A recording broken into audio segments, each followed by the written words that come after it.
Hey guys, so I was like really researching. Maybe this video is going to be completely useless. I don't know, but this is something I found on Reddit. Maybe it's going to help.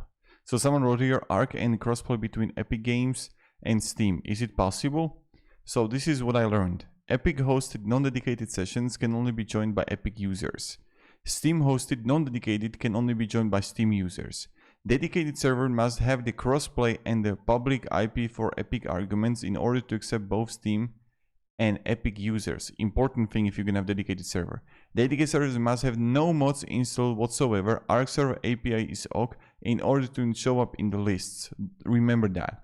Dedicated servers must use an IPv4 connections and forward ports. If you're on a NAT or CGNet, you can't host it. Non-dedicated sessions will randomly kick players for latency or idle time, nor configuration handling effect in this since is better known activity. If you can't join a session or is still receiving download errors, you can try connecting to by entering a single player game, pressing tab for the console and typing the following command. Open IP port, changing IP for target's IPv address and port for the server port.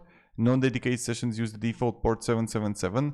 The session must be no password for this command to work. So I just wanted to make this like quick and effective video, what you need to know. Hope it's at least a little bit of beneficial what you can try to do, and have a great day and goodbye.